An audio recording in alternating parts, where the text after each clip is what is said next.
بسم الله الرحمن الرحیم. موږ دغه دواړو مسلو ته په ډیر مثبت نظر باندې ګورو. فکر کوو چې دغه دواړه ښه پیغامونه دي، هم د طالبانو د خوا او هم د حکومت د اړخه ښه عکس العمل دی.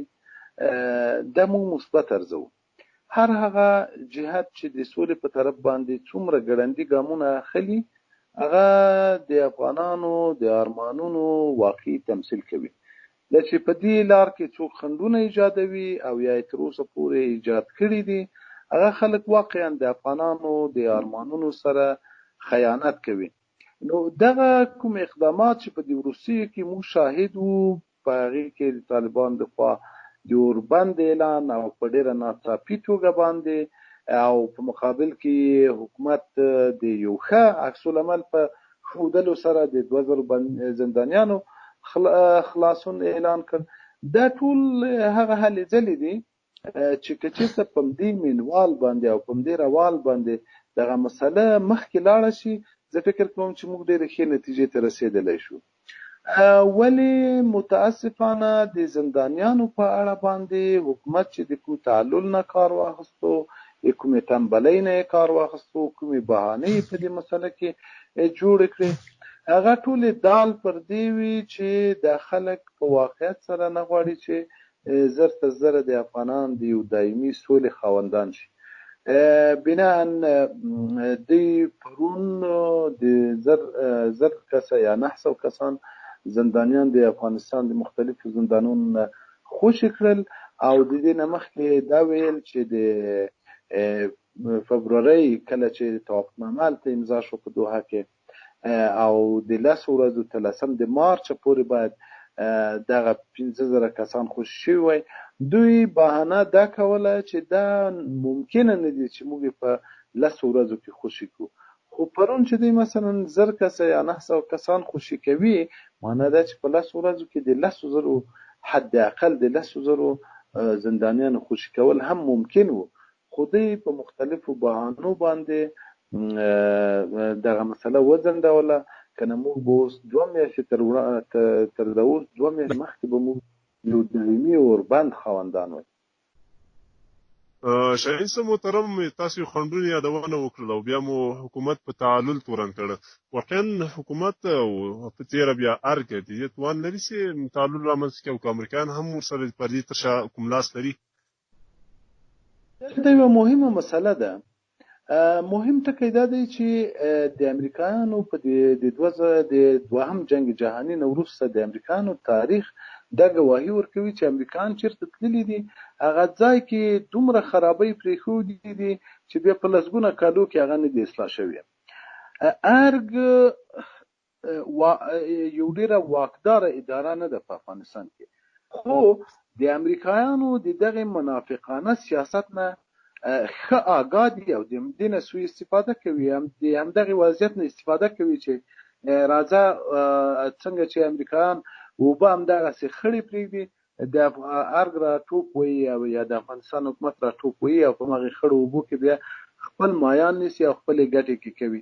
دغه یو مهم ټکی دی چې په دې کې څومره چې ملامتیا د افغانستان حکومت ته ورګرځي، په څو چند د امریکایانو ته هم ورګرځي، ځکه افغانان ټول افغانان په دې باندې پوهېږي چې که چېرته په جدیت سره امریکایان وغواړي په افغانستان کې یوه مسله په هره طریقه باندې چې وغواړي حل یې کړي، په دې د ارګ په واکمنانو باندې پوره حاکم او مسلط دي او کولی شي. ولې امریکایان هم یوه دوه مخیزه سیاست په مخ باندې وړي، منافقانه سیاست په مخ باندې وړي. هماغه مسله ده چې دوی د جنگ جهاني نه وروسته امریکایانو په دې توافق وکړو چې بیا کله کوم ملک ته ځي نو په هغې ملک کې به بنیادونه نه رغوي، په هغه ملک به نه جوړوي، سیستم به نه ور جوړوي.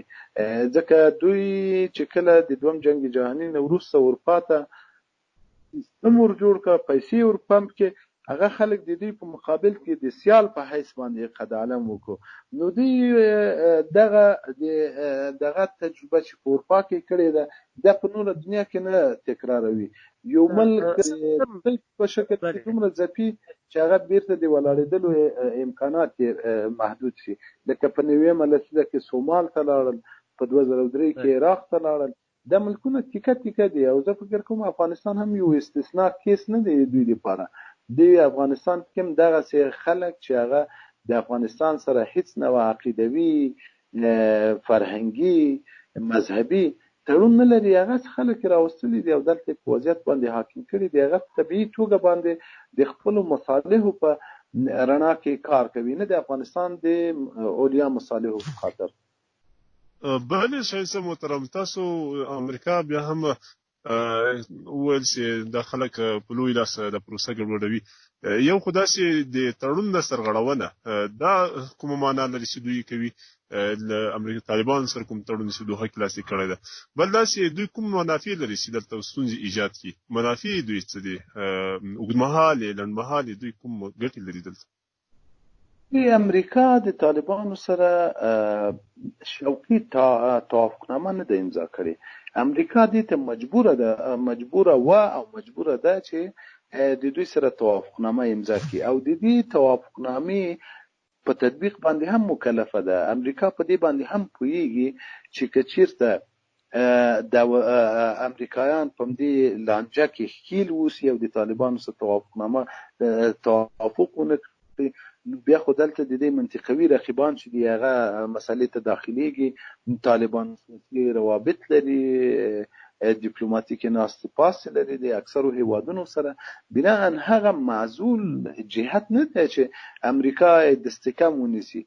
د ځمکې په سر باندې جنګیالي لري، د افغانستان اکثره خاوره په لاس کې ده، ترڅنګ په بین‌المللي روابطو کې اوږد لاس لري. نو امریکا په دې باندې پوهېدله چې که چېرته طالبانو سره موږ په سیاسي توافقنامه ونه کړو، نو دوی د موږ ټول حیثیت د دنیا په سطح باندې ننګولی شي او دلته هم دغسې یو وضعیت سره مخ کولی شي چې د پاتې کېدو به هیڅ چانس ونه لرو او د مجبوري به د افغانستان ووځو. نو ښه خبر ده چې راځئ توافق په اساس باندې وځه. خو امریکا د دې مسایلو کې د لانجې پیدا کولو ګټه څه شی ده؟ ګټه یې دا ده چې امریکا یوه ورځ هم په افغانستان کې زیاته پاتې کېدلی شي، کېدای شي دلته ځینې اهداف ولري، د هغې دپاره وخت ته ضرورت دی. نو که دوی په دې شکل باندې دا مسایل ځنډوي، اوس مثلا بین الافغاني مذاکرات په 10 مارچ باندې باید شوي وای، خو هغې نه د دوه میاشتې څومره وخت د هغې نه تېر شو په هغې مسله باندې بین الافغاني مذاکرات ونه شول. د بین الافغاني مذاکرات چې ځنډېږي، د زندانیانو ځنډېدل بین الافغاني مذاکرات ځنډوي. بین الافغاني مذاکرات چې وځنډېږي، د دې سره هغه نورې تړلې مسلې د افغانستان په اړه باندې، د افغانستان د نظام په اړه باندې چې کومې فیصلې هغه ځنډېږي. هغه چې وځنډېږي په طبیعي شکل باندې د امریکایانو وتل ځنډېږي. نو بنا زه فکر کوم چې امریکایان په دې تلاش کې دي سره دي چې ټرمپ نوې څرګندونې په دې دلالت کوي چې دوی غواړي زر تر زره د افغانستان ووځي. خو کېدای شي بیا هم ځینې اهداف په دې 14 میاشتو کې دوی لاسته رانه وړي چې د هغې د تحقق لپاره کېدای شي د میاشتو یا د یو څه وخت ته نور هم ضرورت پیدا کړي چې هغه د همدغې لارې نه چې دلته د دوی لاسپوڅي د مختلفو بهانو په وجه باندې د مسایل چې دې کې محول دي هغه وځنډوي او نتیجتا د دې امریکایان بهره برداري وکړي. بله، شایسته محترم، فکر مو داسې د اختري زوربند اعلان شوی او شاید تېره شپه ختم شوی وي او ځینو ولایاتو کې د بریدونو راپورونه هم ورکړل شوي دي. دواړه خواوې څه کولی شي چې د اوربند د تمدید او د بندیانو د خلاصون پروسه لا ګړندۍ شي او اوربند تمدید شي؟ کوم ګامونه باید واخیستلی شي د ښکېلو غاړو، د دریو غاړو ښکېلو غاړو طرفه، تېره بیا امریکایانو حکومت او طالبانو خوا؟ نو دلته خو د یوې ارادې ضرورت دی. اول خو دا چې موږ موقتي حلول په افغانستان کې ګټه نشو اخیستی. موږ د 40 کالو ځورېدلی ولس شو، بنا موږ طویل المدت دمې ته، طویل المدت آرام ته او طویل المدت ژوند ته ضرورت لرو چې هغه په محدودو په څو ورځنیو اوربندونو باندې لاسته نه راځي. صحیح ده، د اوربند ولو که د 2 ساعتو دپاره هم وي د هغې سره موافق وو، په دې کې د خلکو باندې ولې په مجموع کې 3 ورځې 10 ورځې 20 ورځې دا ښه ده، ولې درد خو نه دوا کوي، هغه اساسي درد خو نشي دوا کولی. دا چې د طویل المدت او دایمي اوربند په افغانستان کې وشي، د هغې دپاره یوازینۍ لار دا ده چې د دوحې د توافق په اساس باندې مرحله وار موږ د هغې په تطابق کې لاړ شو، ټول جهتونه هغې ته پایبند شي، او سره دې چې اوس تخلفات موجود دي، خو د دوحې توافقنامه هغې ته پایبند پاتې کېدل دا موږ د دایمي سولې او د دایمي امنیت په طرف باندې وي. که طالبانو اعلان کړی دی چې مثلا زموږ اوربند 3 ورځې دی او 3 ورځې پس ختمیږي، حکومت خو 2 ورځې دا اوربند اعلان کړی دی، خو د پرونی په زابل کې خلک شهیدان کړي دي، د پرونی په زابل کې هغه خلک خپلو زندانیانو د ښه راغلاست لپاره راوتلي وو، اطفال یې شهیدان کړي دي. نو دوی خو هلته د اوربند چغې وایي او دوی خپله جنګونه کوي. که چېرته طالبانو جنګ کړی وي، خو هغې خو هغه وخت یې ختم شوی دی د دوی د اوربند. د دې اوربند خو 2 ورځو ته غځېدلی دی، بیا په ملکي خلکو باندې ته ولې جنګ کوي؟ بیا خو د که طالب په نښه کړی وای خو یو توجیه به دې لرله. نو ته هغه خلک چې هغه د زندانیانو د استقبال لپاره راوتلي دي، اطفال دي، سپین ږیري دي، هغې خلکو باندې ولې بیا بمبار کوي؟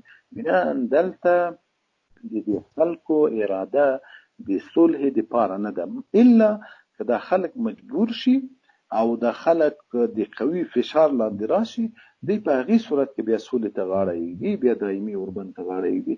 داسې کنه مشکل په کوم ځای کې دی؟ مشکل دلته دی چې د دې خلکو سره 2 ستونزې دي. یو دا چې اصلا دا خلک د افغانستان د مالکیت حس نه لري، په ژبه باندې وایي، ولې عملا د دوی مصالح د افغانستان د حدودو نه بهر دي.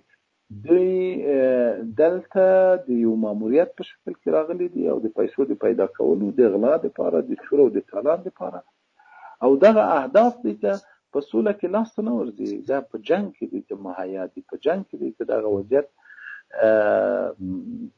دغسې جوړېږي چې دوی په هغې کې غلاوې وکړي، په هغې کې پیسې واخلي، په هغې کې نور پیسې را جوړې کړي.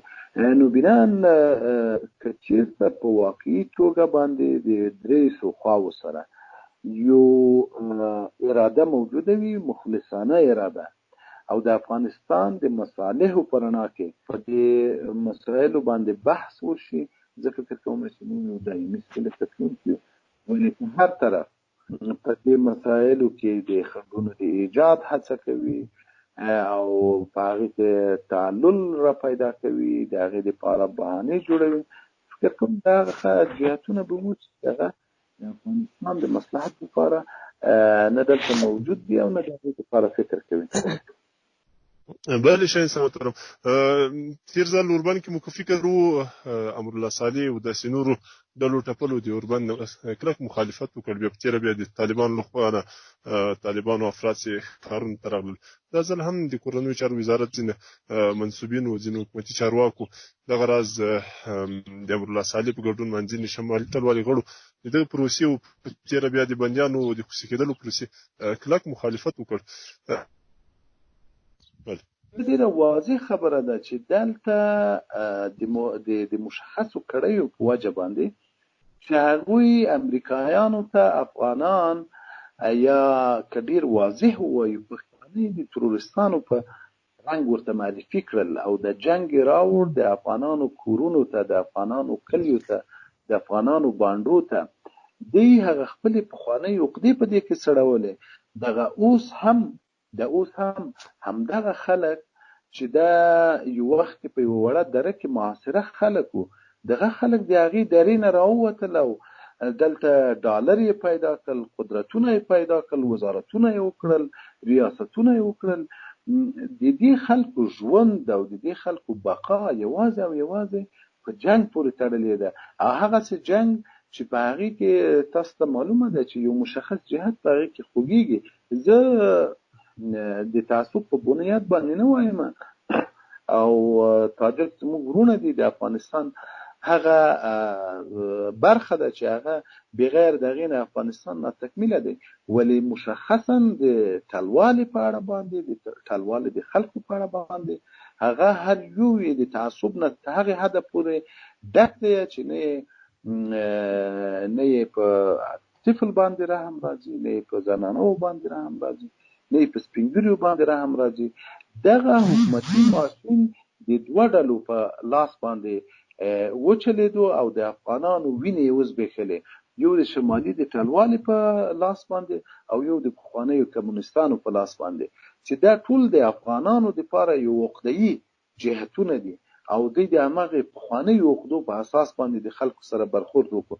دلته دغه جګړې ته چې کوم رنګ ورکړی شو، دغه په کوم شکل باندې چې دغه جګړه په افغان ولس باندې تحمیل شوه، دې پخوانۍ جرړې درلودې او عقدې موجودې وې. د هغې عقدې د سړولو دپاره دا خلک میدان ته راودانګل، د دیموکراسۍ تر چتر لاندې د افغانانو قتل عام وکړو.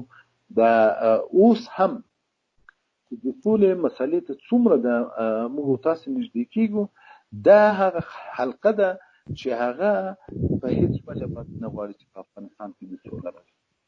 د دې لپاره خو ستونزه نشته دی، د ولسونه په آرام دي، کورونه یې په آرام دي. اکثره هم داسې خلک دي چې حد اقل په دوبۍ کې کورونه لري، داسې خلک دي چې په ترکیه کې کورونه لري، په هندوستان کې کورونه لري. خپله دغلته ناست دي، د افغان ولس د وژنې لپاره د همغې دپاره طرحې جوړوي، د همغې دپاره پلانونه جوړوي او همدغې مسلې ته یې کار ویلی دی او فکر کوي چې دوی بقا یوازې او یوازې په جنګ کې ده. همدغه هغه خلک دي چې هغه د امریکایانو وتل نه غواړي. دا هغه خلک دي چې دوی په دې باندې شرطونه تړلي وو چې امریکایان دلته ستراتیژیکې معاملې لري او په کلونو به دلته پراته وي، خو د مقاومت په نتیجه کې امریکایان دې ته مجبور شول چې هغه د افغانستان نور پرېږدي. دوی به آخري هلې ځلې وکړي چې دلته د جنگ دغه لړۍ ته دوام ورکړي او د سولې هر هڅه سبوتاژ کړي.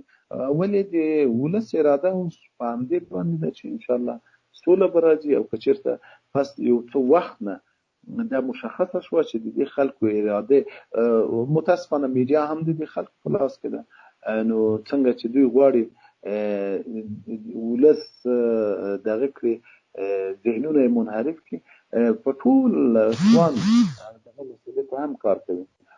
ولې که کله هم ولس په دې باندې مطلقاً پوهېږي چې دا خلک په واقعیت سره د سولې ضد دي، نو زه فکر کوم چې یو ملي قیام به د دې خلکو په مقابل کې وي او بیا به هم دوی د ابد دپاره د دې نه محرومه وي چې دوی بیا د افغانستان د زمامدارۍ دپاره کومه هلې ځلې وکړي.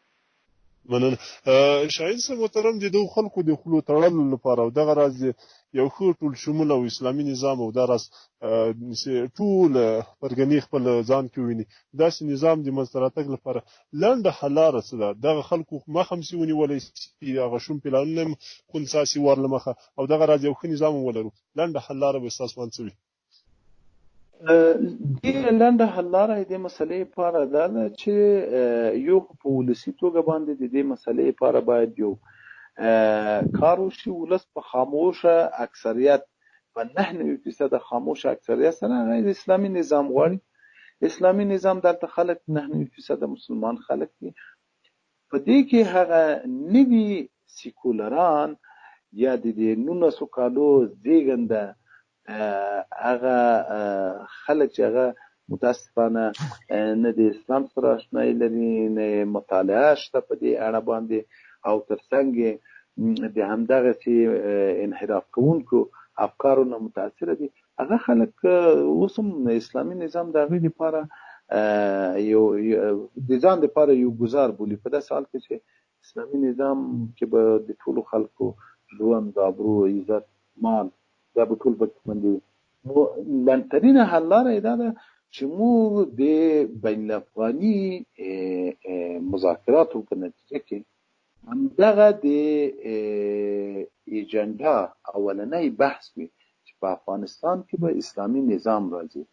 دغه افغانستان نه د خلکو د تجربو موږک جوړ کړی دی، یا یې د تجربو لابراتوار ته جوړ کړی، کله ورونه چا ورته کمونیستي را روانه کړې وي او دلته یې د توپ او د ټوپک په زور باندې خلکو تحمیلوي، کله خلکو دیموکراسي ورته د پنځه په وزرو باندې را روانه کړې وي او خلکو یې په زور باندې ورته پي.